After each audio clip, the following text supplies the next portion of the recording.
Comienzo con este gris medio para crear el boceto de iluminación. Lo aplico en dilución de capa base. En la zona frontal voy a hacer las luces más amplias, puesto que aquí irán nuestros brillos máximos. En todo momento voy perfilando totalmente todas las aristas. Recordad que para simular que es un objeto metálico es muy importante hacer ver que todas sus aristas rebotan mucho la luz.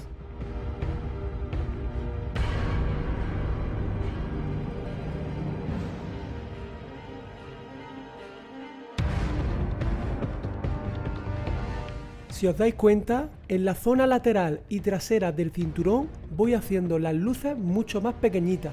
Incluso tan solo me dedico a perfilar las aristas sin llegar a crear ninguna luz. Esto lo hago porque ahí no voy a colocar más luces, pero sí es importante que perfilemos las aristas para que el cinturón se vea bien definido. Y donde no voy a colocar más luces, aprovecho para generar texturas de desgaste. En las pistolas pasa algo similar. Elijo los planos que están más encarados hacia la luz y esos los cubro prácticamente en su totalidad, puesto que esas van a ser las zonas más brillantes.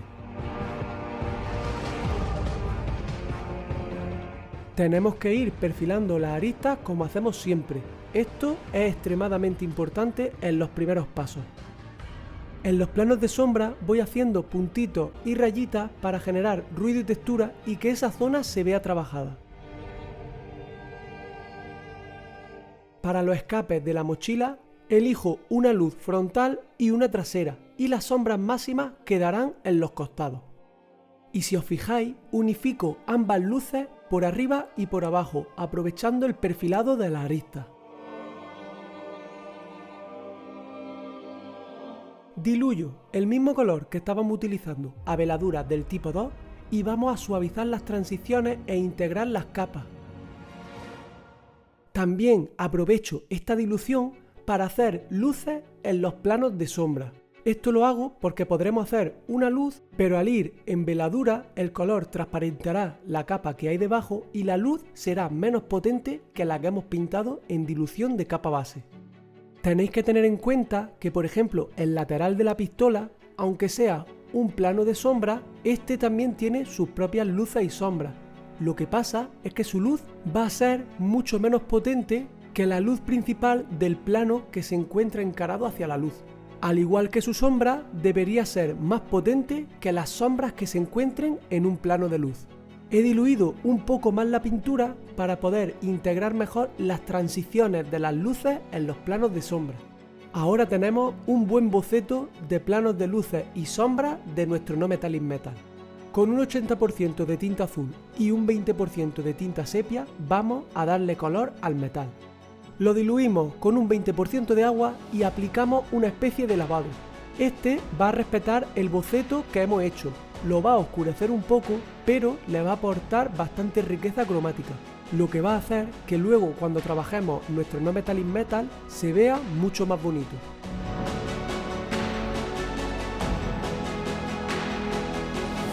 Para este paso es importante que carguéis bien el pincel, si no dejará muchos surcos.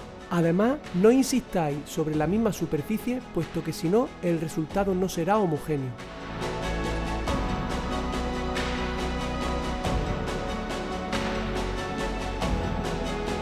Ahora tenemos el boceto con mayor riqueza cromática y un pelín de satinado en sombra que le aporta profundidad. Utilizo el mismo color del primer paso y vamos a hacer exactamente lo mismo siguiendo el boceto que creamos anteriormente. La diferencia es que ahora nuestra zona de tonos medios y zona de sombra van a ser más ricas en color y además, como el color que hay debajo contiene parte del mismo color que tenemos en el pincel, las transiciones y líneas de corte entre capas se van a notar muchísimo menos que en el primer paso. El proceso es el mismo, vamos perfilando todas las aristas, pintamos por completo de forma homogénea los planos de luz máxima y punteamos sobre la línea del corte entre capas para que luego sea más fácil fundirla.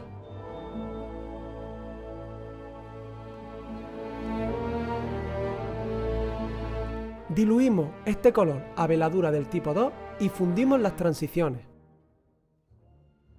Vamos con el pincel bien descargado y comenzando la pincelada en la zona de tono medio y arrastrando hasta terminarla en la zona de luz. Podemos suavizar algunas sombras que se encuentren en planos más luminosos para que no sean tan potentes como las sombras que se encuentran en planos más ocultos.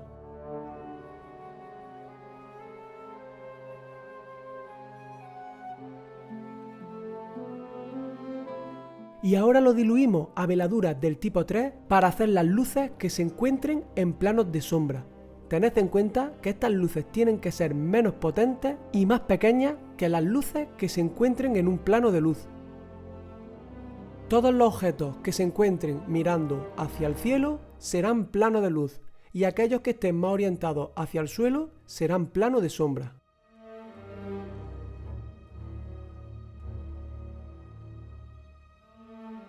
Ya tenemos el No Metallic Metal perfectamente planteado para seguir iluminando.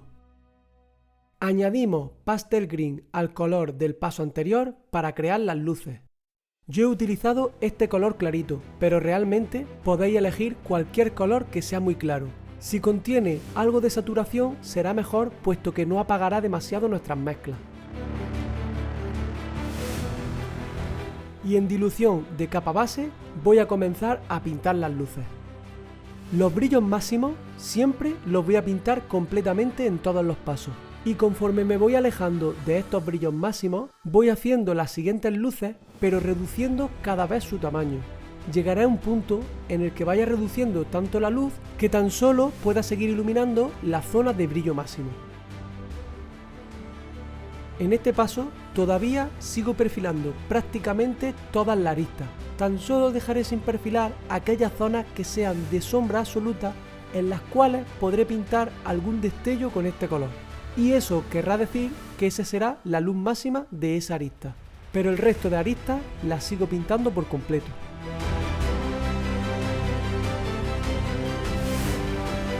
Como expliqué en el vídeo de los perfilados, tenéis que tener en cuenta que el perfilado tiene que ser tan grueso como la arista y no más grueso que esta. Si nos pasamos y lo hacemos muy ancho, perderá el efecto de brillo. Diluimos el color a veladura del tipo 2 y unificamos transiciones. Cuidado en este paso y no meterse en la zona de sombra máxima, puesto que si no la estaríamos aclarando y perderíamos contraste, y el contraste es lo más importante a la hora de pintar un No Metallic Metal. La diferencia entre la luz y la sombra tiene que ser muy alta, si no es así, perderemos la sensación de que es un objeto brillante.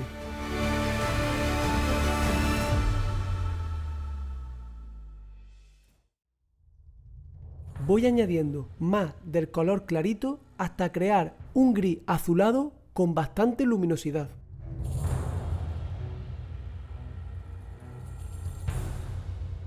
Y en dilución de capa base continúo iluminando. Fijaos cómo siempre comienzo pintando la zona que va a ser de brillo máximo. Y esa la pinto por completo. En las otras zonas del cinturón voy reduciendo el tamaño de la luz. Incluso en cuadraditos que en el paso anterior puse luz, en este paso tan solo perfilo su arista, para simular que ese cuadradito brilla menos que el del brillo principal. Si ponemos todas las zonas con una intensidad de brillo igual, es contraproducente, ya que ninguna destacaría y perderíamos el efecto brillo.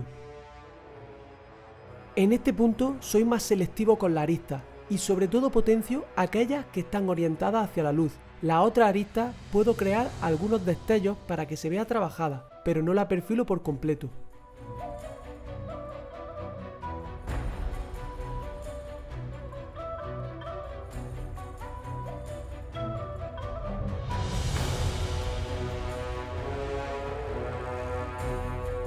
Y como siempre hago para obtener mucha suavidad, diluyo el color que estábamos utilizando para fundir las transiciones y la línea del corte entre capas.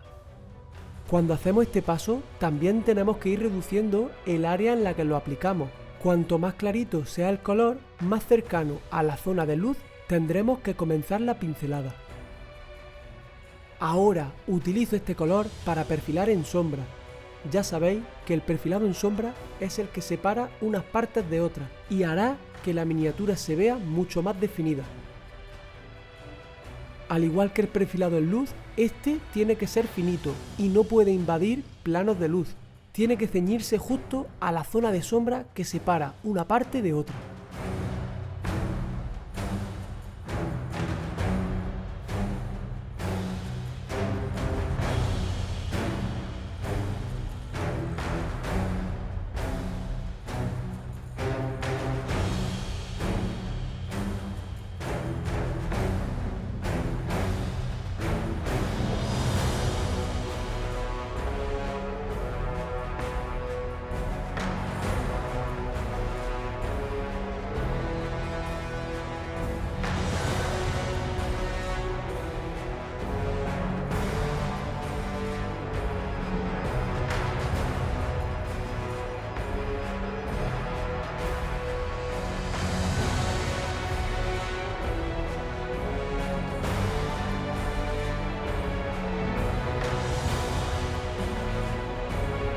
Ahora voy a utilizar Ivory manchado con un poco del color del paso anterior para ir acercándome a los brillos máximos.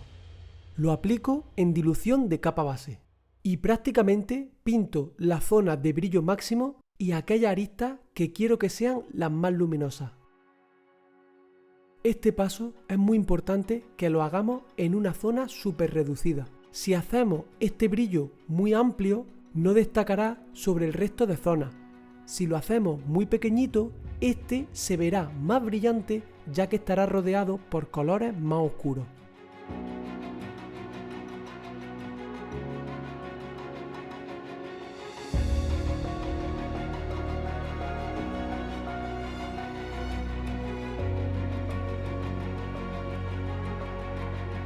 Aplicamos unas veladuras de tinta azul en dilución de veladuras del tipo 3 y trabajamos la zona de tonos medios y la zona de sombra.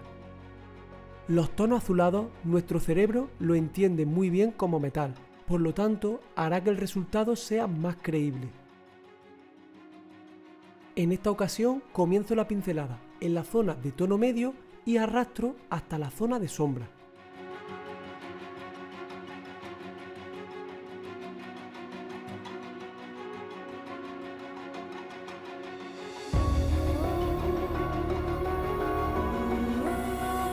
Con láser hielo voy a hacer exactamente lo mismo en la zona de tonos medios, pero que pegan a la zona de luz. Este color ya lo hemos utilizado en más partes de la miniatura, por lo tanto potenciará la sensación de armonía y hará que la figura se vea más bonita.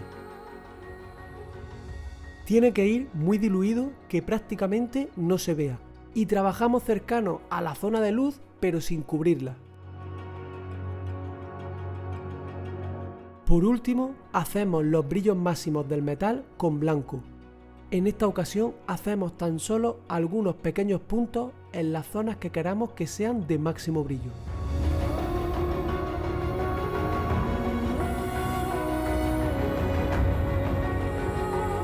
Ya tenemos listo el No Metallic Metal.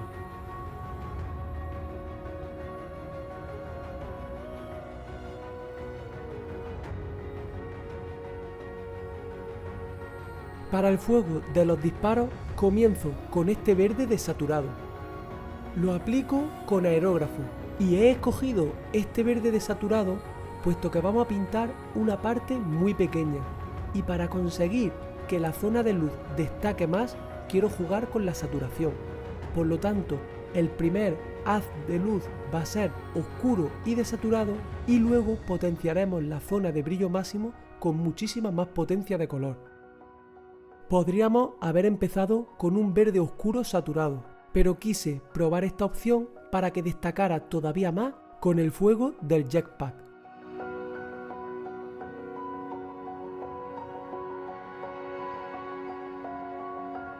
Ahora aplico este color con aerógrafo y voy a cubrir la superficie dejando un poco del paso anterior. Me voy a centrar sobre todo en destacar la zona que pega al cañón, ya que esta será la más luminosa.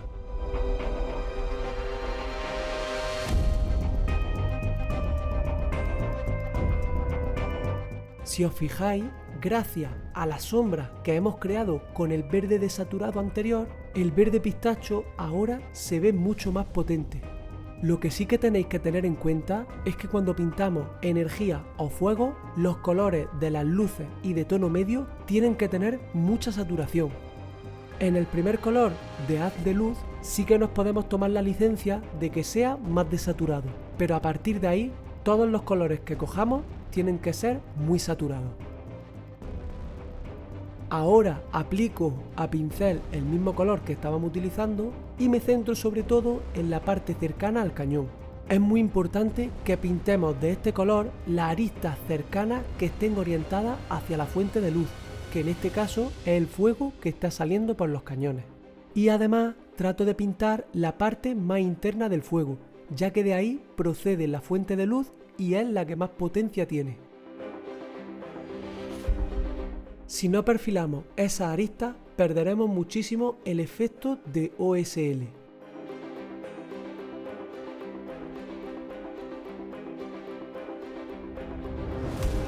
Ahora cojo amarillo limón y continúo iluminando. Voy reduciendo como siempre el tamaño de la luz y me voy centrando sobre todo en la parte más interna del fuego. También seguimos perfilando las aristas, pero potenciamos más aquellas que estén más cercanas al fuego. Me ayudo del punteado para crear especies de chisporroteos. Esto suele quedar bastante bien en el fuego, ya que simula chispas típicas de este tipo de llama.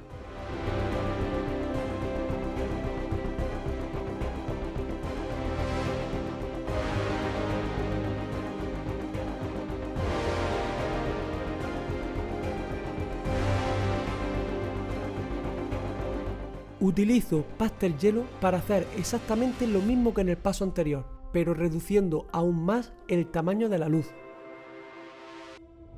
Es muy importante que el color predominante sea el verde pistacho del primer paso, ya que los colores que hemos añadido posteriormente contienen algo de blanco y son más desaturados que el verde pistacho. Por lo tanto, es interesante que el que más se vea sea este.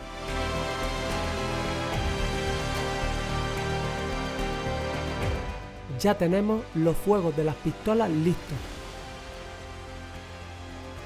Utilizo este lápiz para marcar la rugosidad del terreno y hacer que se vea más definido. Lo aplicamos en paralelo y vamos dando pasadas en zigzag para que se vaya marcando todo el grano de la tierra.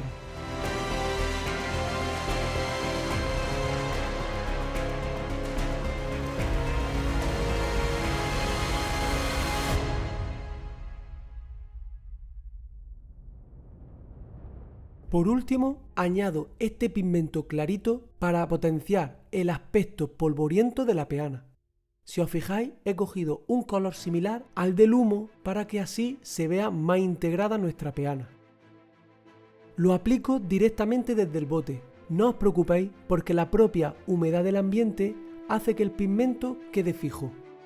Tan solo podríamos quitarlo, por ejemplo, si le aplicáramos un pincel en húmedo, pero es bastante resistente al tacto. Pero por si acaso, no lo toquéis mucho.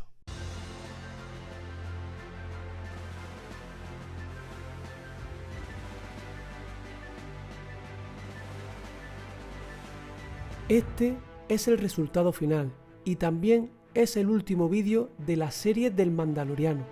Espero que os hayan gustado todos los vídeos de esta sección. No me enrollo más y hasta la próxima.